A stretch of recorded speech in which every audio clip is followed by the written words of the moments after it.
Esdras, capítulo 5. Ora, os profetas Ageu e Zacarias, filho de Ido, profetizaram aos judeus que estavam em Judá e em Jerusalém, em nome do Deus de Israel, cujo Espírito estava com eles. Versículo 1. Decorrido o período em que a obra do templo foi interrompida, Deus interveio, enviando os seus profetas.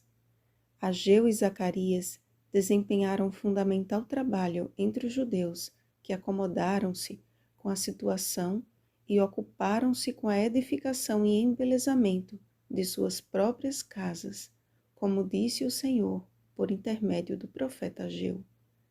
Cada um de vós corre por causa de sua própria casa. Ageu capítulo 1, versículo 9. Em reconhecimento à palavra profética, os líderes do povo, juntamente com Ageu e Zacarias, lideraram o retorno à construção interrompida. Novamente, eles foram questionados a respeito. Desta vez, porém, de uma forma mais justa.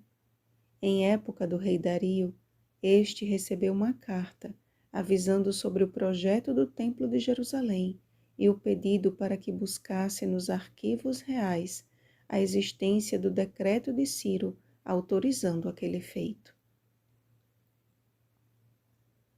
O destaque da carta endereçada a Dario está em como os líderes da reforma se identificaram.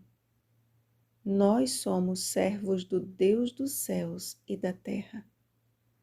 O pecado de seus pais os levou a nascer em terra de cativeiro, mas a promessa do Senhor em reavê-los e devolver-lhes a sua herança os fez submeter-se ao senhorio divino. De forma poderosa e como um escudo protetor, os olhos de Deus estavam sobre os anciãos dos judeus, de maneira que não foram obrigados a parar, até que o assunto chegasse a Dario e viesse resposta por carta sobre isso. O ministério profético rompe as cortinas do tempo e nos alcança com a força de sua influência. Nenhuma reforma é fácil, pois é sinônimo de bagunça, destruição e sujeira. Requer tempo, planejamento, determinação e vontade. Ninguém reforma sua casa, por exemplo, sem antes planejar o tempo que será gasto, o custo-benefício e as providências necessárias para então dar início à obra. A missão dos profetas era promover no meio do povo de Deus o reavivamento e a reforma essenciais para que a nação fosse quebrada e refeita. Depois que nossos primeiros pais pecaram, todos nós nascemos na terra do cativeiro. Mas o Senhor não nos deixou sozinhos, não nos largou à nossa própria sorte. Ele colocou os seus olhos de amor sobre nós e nos proveu livramento. No tempo determinado, Deus enviou o seu Filho unigênito ao mundo para morrer por nossos pecados, e no tempo já indicado por sua onisciência, Jesus voltará e nos levará do cativeiro para casa. Não fosse o Senhor, e a reconstrução do templo não teria acontecido. A obra de reforma não é genuína e não será completa se não houver submissão a Deus e total confiança em seu poder. Nossos esforços de nada valem se, como criancinhas, não nos voltarmos ao Senhor em busca de auxílio.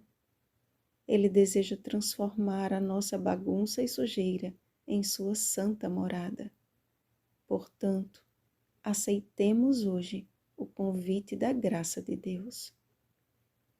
Tornai-vos para mim, diz o Senhor dos Exércitos, e eu me tornarei para vós outros, diz o Senhor dos Exércitos. Zacarias capítulo 1, versículo 3.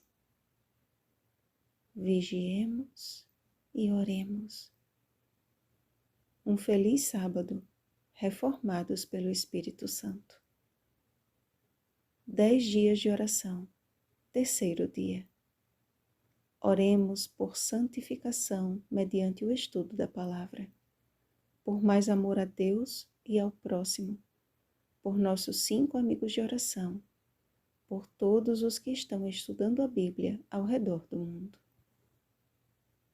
Rosana Garcia Barros.